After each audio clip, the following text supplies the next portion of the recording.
cette senteur d'approcher et d'avoir de l'adrénaline dans un match de haut niveau. C'était super d'avoir deux très bonnes équipes et puis en même temps une envie de gagner, quoi. On sentait à la SUL il y a envie de gagner. C'est instructif de voir ça de l'extérieur, parce qu'on fait exactement la même chose à l'intérieur de nos entreprises, de nos cabinets. Fabrice, le coach de la SUL, a été passionnant parce que d'abord il nous a bien rappelé les règles du volley. C'est quelqu'un qui nous a montré aussi notamment les relevés statistiques.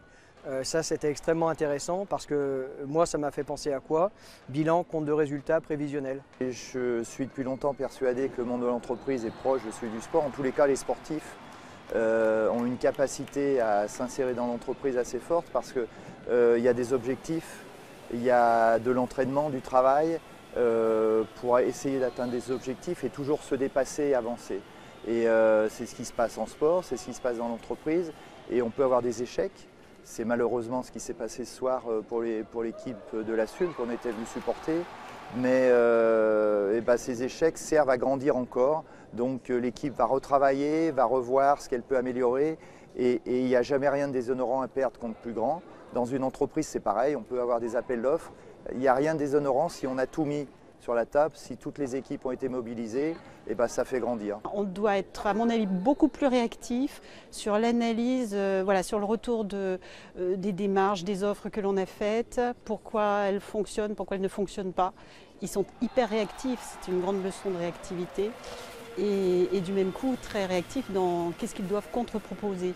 Et si on faisait ça dans nos entreprises, oui, c'est sûr qu'on gagnerait beaucoup plus souvent. La gestion du collectif. C'est une équipe, donc quelque part, il n'y a pas de relation hiérarchique entre les joueurs. Mais par contre, si la phase de jeu se passe bien, au final, il y a quelqu'un qui va monter au filet pour faire une attaque. Donc il y a un collectif qui à un moment se met au service d'un seul.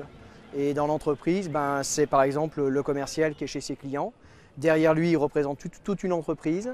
Et s'il est chez son client en sachant que l'entreprise le soutient, il va être authentique, il va être à l'aise. Ce qui m'a fait plaisir, c'est de voir des gens qui se bougent. On sent vraiment des gens qui veulent gagner. Tous les deux équipes sont là pour gagner. Et puis, comme dans toute entreprise, des hauts et des bas. Il y a des moments où c'est eux qui étaient plus performants. Et puis, Tours l'a été à son tour. Et malheureusement, c'est eux qui l'ont emporté. Mais je reviendrai pour que nous, la SUL, gagne. Cette similitude entre l'entreprise et le sport, effectivement, c'est remarquable. Il y a beaucoup un esprit d'équipe. Il y a vraiment aussi une atmosphère qui est proche de celle de la compétitivité dans les entreprises. Il faut cet esprit-là, il faut cette volonté, cette passion surtout vis-à-vis de nos collaborateurs, les entraîner avec nous, comme le coach ici essayait d'entraîner tous ces hommes vers la victoire. C'est un collectif humain qui a un objectif précis, chiffré, marquer des points, prendre un match. Voilà.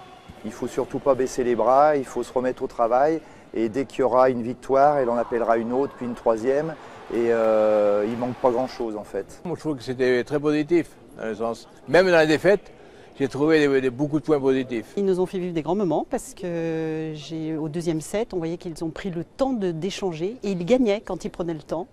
Et puis vers la fin, par contre, je pense qu'ils ont perdu un petit peu le moral les 3 derniers points et c'était dommage. Je pense aussi qu'ils avaient la capacité à gagner. Donc voilà. C'est-à-dire que quelque part, on peut y croire. Même pour une équipe qui est montée cette année et qui se trouve dans le championnat de France, on y croit, on fonce et puis on essaie d'y arriver. Alors c'est vrai que l'expérience de Tours a fait qu'ils sont arrivés. Mais la SUL ne les mérite pas, à aucun point.